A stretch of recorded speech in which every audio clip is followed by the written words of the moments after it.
My name is Walter Fenn. I am 61 years old. I have worked as a licensed civil engineer for the city of Delwood, Pennsylvania for the past 23 years, reviewing structural permits and drainage plans for a municipality of about 40,000 people, work that most people find unremarkable until something goes wrong with a building they're inside of, at which point they find it very remarkable indeed. I live in a house my wife Miriam and I bought in April of 1993, a 4-bedroom Craftsman on Alderley Street in the older part Delwood, the part where the trees are tall enough to close over the road in summer, and the houses have front porches wide enough to actually sit on. We paid $187,000 for it, which felt like an enormous sum at the time, and which now, 31 years later, feels like a number from a different country. I have repainted every room at least twice. I built the back deck the summer of 1999. Using pressure-treated lumber, I selected myself from a yard on Route 8, carrying each board in my truck because I wanted to choose them individually. I replaced the roof in 2016, the furnace in 2018, the water heater last November. I know this house the way you know something you have maintained with your own hands for 3 decades. Not just its surface, but its structure, its tendencies, the way it settles in cold weather with a particular series of sounds that used to wake Miriam and never bothered me. The specific draft that finds a north-facing bedroom window every January no matter how carefully I seal the frame. Miriam died 2 years ago. A stroke in the night, in this house, in the bedroom at the end of the upstairs hall. She was 58. She was the kind of person who remembered every birthday in the extended family, without writing any of them down, who could tell when someone was carrying something just by watching them walk into a room, who told the truth in a way that made people feel looked after rather than exposed. I have not found a way to describe the specific shape of her absence. I have mostly stopped trying. We had one child. Our son, Daniel, is 34. He is a regional sales manager for a software company based in Pittsburgh. He is not a bad person. I want to establish that clearly, because this story could make him sound like one, and the reality is more complicated than that. Daniel is a person who has always found it easier to follow the direction of least resistance. For the past 4 years, the direction of least resistance in his life has been set almost entirely by his wife, Carla. Carla is 32. She grew up in a family where money was a primary language of security, where things were appraised rather than appreciated, and where people were evaluated according to what they could provide rather than who they were. I do not say that to diminish her. I say it because I have thought about it carefully, and it is the most honest account I can give of the behavior I am about to describe. It is also more useful than calling her calculating, which is what my neighbor Helen called her when I finally told the story, and which I think is too simple a word for something that has more dimensions than that. The first sign came in October, about 8 months before the afternoon this story turns on. Daniel and Carla had come down from Pittsburgh for a long weekend, Thursday evening through Sunday afternoon. The visit was, in retrospect, less a visit than a survey. Carla moved through the rooms of this house with the specific focused attention of a person who is not admiring but assessing. She asked about the square footage. She asked whether the hardwood floors were original. She stood in the backyard looking at the deck and asked whether I had ever thought about what would happen to the house eventually. "I have a will," I said. "Everything is in order." "Of course," she said, and smiled in the way she always smiles when an answer is a starting point rather than an ending. "We just want to make sure you've thought it through. Daniel worries about you being here alone." I looked at Daniel. Daniel was looking at the deck railing, running his thumb along the edge of the wood. "I've thought it through," I said. "Good," she said. "That's all we wanted to know." We went inside for dinner. I made the pot roast I had planned to make. We talked about Daniel's work, about a renovation Carla wanted to do to their Pittsburgh apartment, about the weather in October in Delwood versus the weather in October in Pittsburgh, which are not meaningfully different, but which filled the silence adequately. I was a good host. I was entirely unremarkable. But that night, after they had gone to bed, I sat in the kitchen for 40 minutes with a cup of tea I did not finish, and I thought about the question she had asked. Not about the house eventually, about the way she had asked it, the timing of it, the setting of it, the particular casualness of a person who has been waiting for a natural opening. I did not do anything with that thought. Not yet. The second sign came in January. Carla called me directly, not through Daniel, which she almost never did. on a Wednesday afternoon at 2:18 p.m. She said she wanted to raise something she had been thinking about. She said that given everything that had happened with Miriam's estate, and given that Daniel was my only child, it might be worth considering adding Daniel to the deed as a co-owner, just for simplicity. She used that word, simplicity, twice. She said it would make things easier when the time came. She said Daniel would never bring it up himself because he was too respectful of my autonomy, but that she thought it was worth saying out loud. "I appreciate you saying it," I said. "Let me think about it." "Of course," she said. No pressure at all.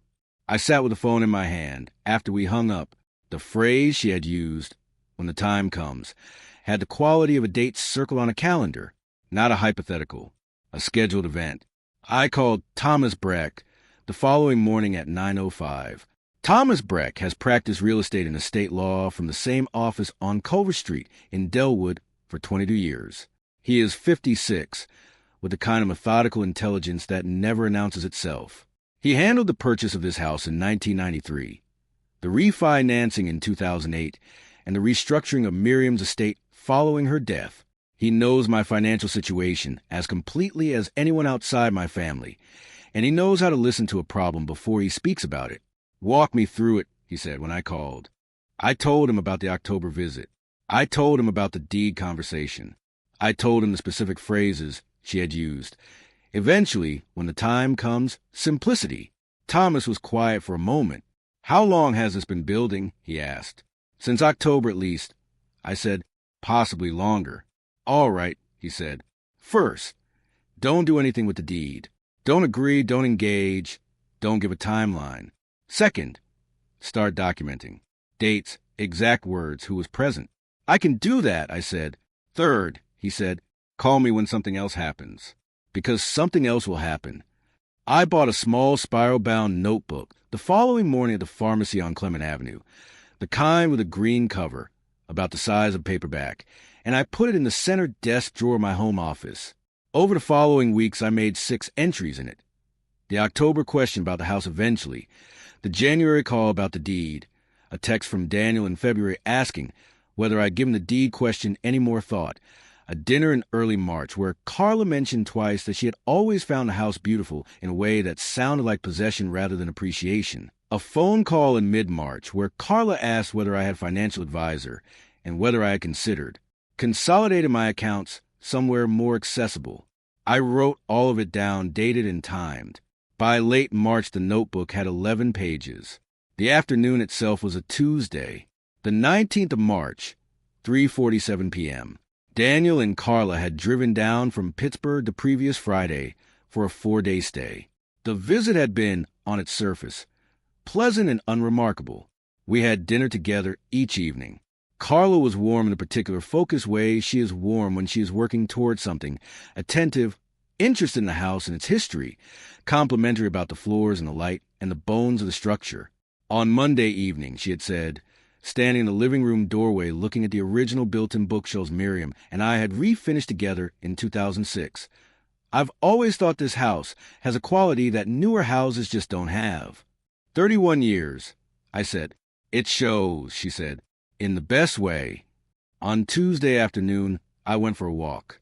I walk most days, 30 to 40 minutes, through the older streets in this part of Delwood, past the houses with the deep lots and the mature trees. I had planned to be gone 45 minutes, but the weather turned colder than I had expected. I had worn only a light jacket.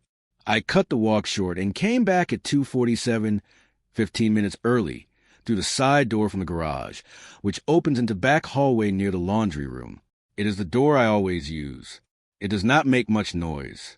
I set my hand on the door handle and heard Carla's voice coming from the living room. She was on the phone. The hallway runs the length of the house, and her voice was carrying clearly, the way voices do when a person believes they are alone. I did not move. I did not announce myself. "The structure is basically already there," she said. "The house is in his name alone since Miriam. Once Daniel is on the deed, it's straightforward. Joint tenancy with right of survivorship." A pause. She was listening to whoever was on the other end. "Before the end of the year," she said, "he'll agree. The approach is to frame it as security for Daniel, not as a transfer. He wants Daniel taken care of. That's the angle. Another pause, longer this time. I'm not concerned, she said. He's 61. He's alone in that house. He's going to want the family close as he gets older. That's the leverage. I stood in the hallway for 11 seconds. I know it was 11 because I counted. I was still holding my jacket in my left hand. I had not yet reached the hook beside the door, the cast-iron hook shaped like a bird with wings folded that Miriam had found at a salvage shop in 2004. I looked at that hook while she finished her sentence and started another one, something about timelines and about how her father had recommended a specific attorney in Pittsburgh who specialized in intra-family property transfers. Then I walked back out through the side door. Quietly, the latch made no sound. I stood on the driveway for perhaps 3 minutes. It was cold. Down the street, someone's dog was moving along a fence line, persistent about something. The sycamore at the edge of my lot was just beginning to show the first pale green of early spring, that tentative preliminary color before the leaves have decided anything. I thought about Miriam. I thought about the specific way she used to stand at the kitchen window on Sunday mornings, looking at that same tree, saying nothing. I thought about 28 years of mornings in this house, and a particular quality of light on the hardwood floors in late afternoon when the sun comes through the west-facing windows and turns the old oak the color of something that has been well cared for. Something in me had the quality of a decision that had been approaching for months and had now simply arrived. I went back inside through the same door. I walked to my home office. I took the green notebook from the center desk drawer, turned to a new page, wrote March 19th at the top and the time, 2:47 p.m., and wrote down everything I had heard, as close to verbatim as I could get it, including the word leverage in quotation marks with a line under it. Then I called Thomas Breck at 3:02 p.m. I have the conversation. I told him, "Tell me exactly what you heard," he said. I read from the notebook. I read it without editorializing, the way I would read findings from a site inspection. Here is what was observed. Here's the time. Here are the specific words. Thomas listened without speaking. When I finished, there was a pause of perhaps 4 seconds. "When do you want to come in?" he asked. "Tomorrow morning," I said. 8:30, he said. "I'll have Sandra clear the first 2 hours." Sandra Okafor has been Thomas Breck's paralegal for 11 years. She is the kind of person who manages a complex legal office the way a good civil engineer manages a large project, by knowing exactly which things need to happen in which order, and making sure nothing is waiting on anything it shouldn't be. When I arrived at 9:05 the following morning, I had been 5 minutes early and had sat in my car on Culver Street rather than walking ahead of schedule. She had 2 folders on the corner of Thomas's desk and a fresh pot of coffee on the cadenza. Thomas and I spent 91 minutes rebuilding the structure from the ground up. First, the house.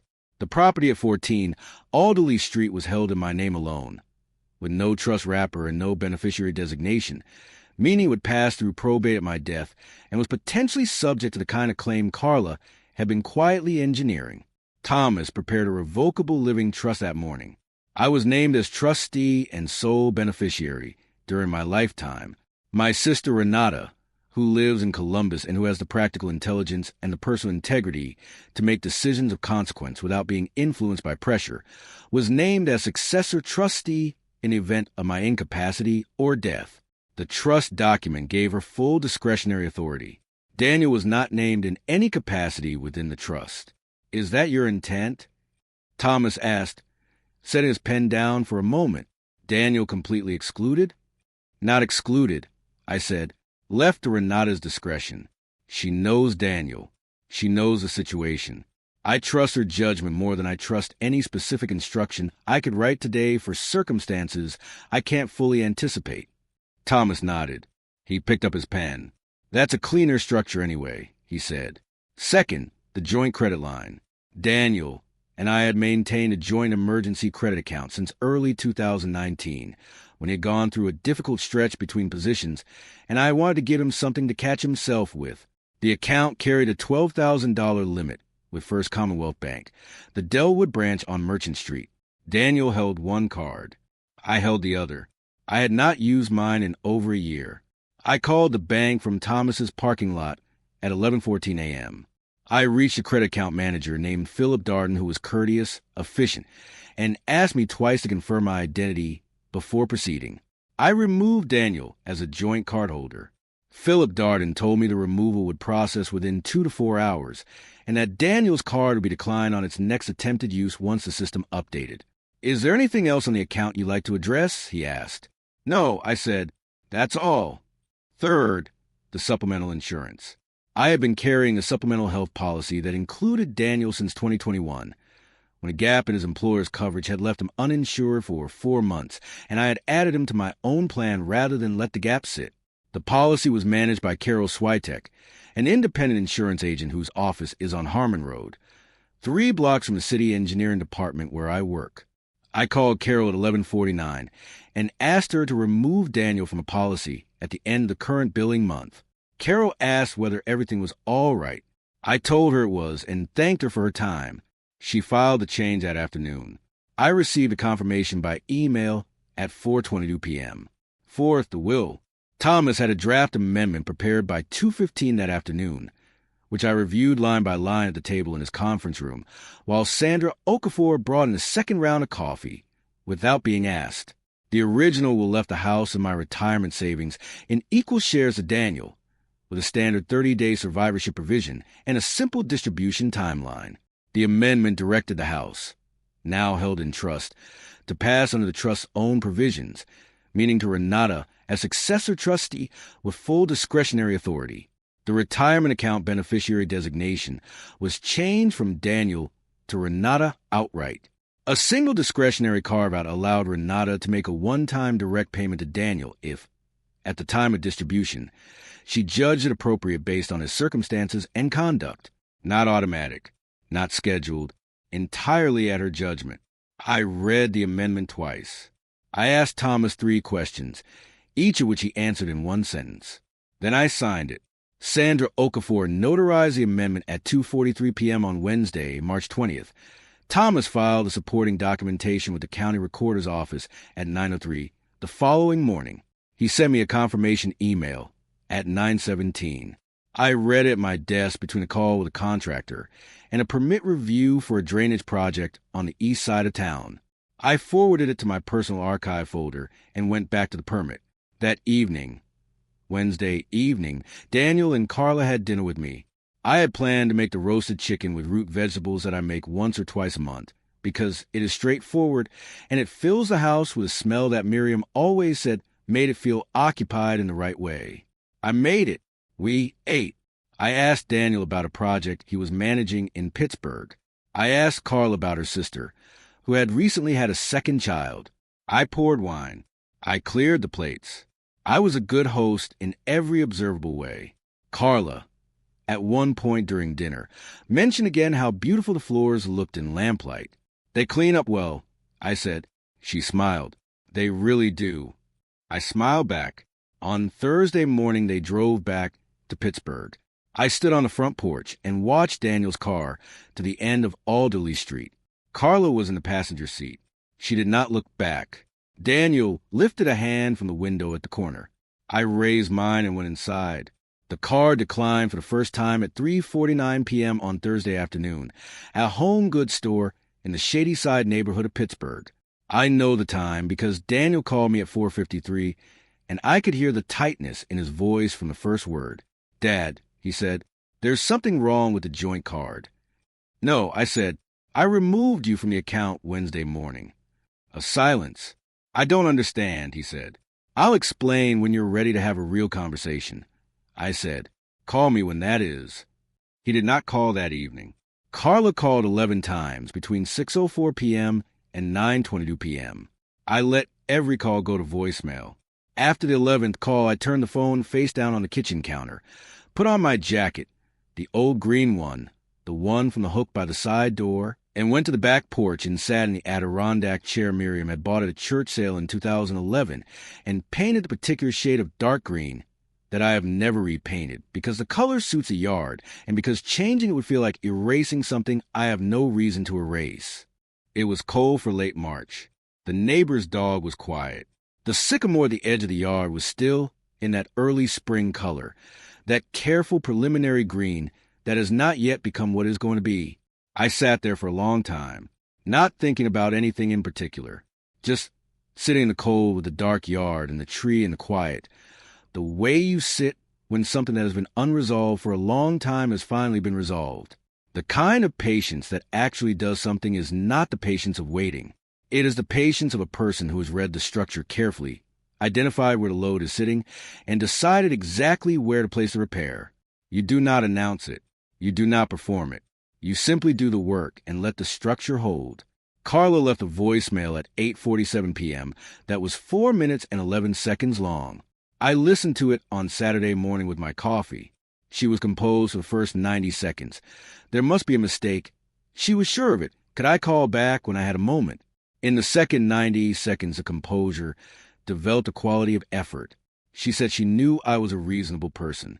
She said she and Daniel only wanted what was best for the family.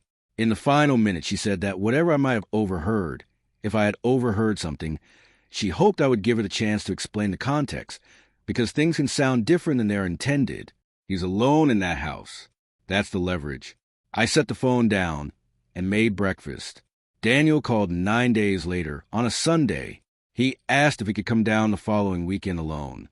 Without Carla, I said yes. He arrived at 10:15 on a Saturday morning. He looked like a man who had been living inside a difficult thing for 2 weeks and had decided that morning to stop pretending otherwise. We sat at the kitchen table. I made coffee. I put 2 cups on the table and sat down and looked at him. I heard the phone call. I said, I came in through the side door on Tuesday afternoon. I heard what she said about the deed. I heard what she said about leverage. He looked at the table. He did not argue. He did not explain. He sat with it. I didn't know she was saying those things, he said, finally. I believe you, I said. What did you do? He asked. I moved the house into a trust, I said. I removed you from the credit account and the insurance. Thomas has the documents if you want to review them. He was quiet for a long time. Outside, a car moved slowly down Alderley Street. The floors caught the morning light in that particular spring way, the reddish warmth in the old oak that only comes when the sun is at a low enough angle and the leaves outside have not yet thickened enough to interrupt it. I'm sorry, Daniel said. I know you are, I said. She's not, he started and stopped. I know, I said. We talked for nearly 2 hours. About Miriam, about the house, and what it means to me, and what I had built here, and what I intended to protect, not as a negotiation, not as a reckoning, as a conversation between a father and a son who had spent several years at a careful distance from each other, and who were now, cautiously, without performance, finding their way back towards something that resembled honesty. He asked me about the will. Renata has discretion, I said. How you conduct yourself from here determines what she decides. That is as much as I can tell you. He nodded. He looked at me. That's fair, he said. Yes, I said. It is. He drove home in the early afternoon. I walked him to his car. He hugged me in the driveway. A real embrace, longer than necessary, the kind that carries weight, and I stood on the front porch after his car reached the end of Alderley Street and turned, and I felt the specific gravity of that, which is not a small thing, and which I do not intend to underestimate. Then I went inside. I washed the 2 coffee cups. I hung my jacket on the cast-iron hook by the side door. The hook shaped like a bird with its wings folded, the one Miriam chose at the salvage shop 20 years ago, the one that has held every jacket I have owned since. I held it for a moment before I let it go. There is a thing that happens when you spend 23 years reading structural plans. You stop being surprised by a failure. Not because failure becomes acceptable, but because you understand that every failure has a precondition, a point where the load exceeded the capacity that was actually there, as opposed to the capacity that had been assumed. The flaw is never where it presents itself. It is always one level deeper. You have to read past the surface before you can identify where the repair needs to begin. Thomas Breck filed 34 pages on a Wednesday afternoon. A credit card was declined in Pittsburgh 26 hours later. A voicemail was left 11 times in a single evening and answered none of them. These are the facts of it, stripped of drama, which is how facts prefer to be held. The house at 14, Alderley Street, is in a trust. My sister Renata is successor trustee. The cast-iron hook is by the side door where it has always been. The sycamore at the edge of the yard is in full leaf now, that deep settled green of late spring, past all its preliminary colors, entirely itself. 3 things are true at the end of this story. The trust document was signed before Carla's car was declined. The hardwood floors are original 1941 oak and will outlast every plan anyone has made about them. And the Adirondack chair on the back porch still holds my weight on a cold evening, exactly as it did the night Miriam brought it home and said the code was right. If you were standing in that hallway, if you heard the word leverage used about your own loneliness, what would you have done before you walked back out the door? Leave your answer in the comments. I read every one. If this story meant something to you, please like and subscribe. There are more stories here, told the way real things are told, without performance and without apology. This is Walter Fenn. Thank you for being here.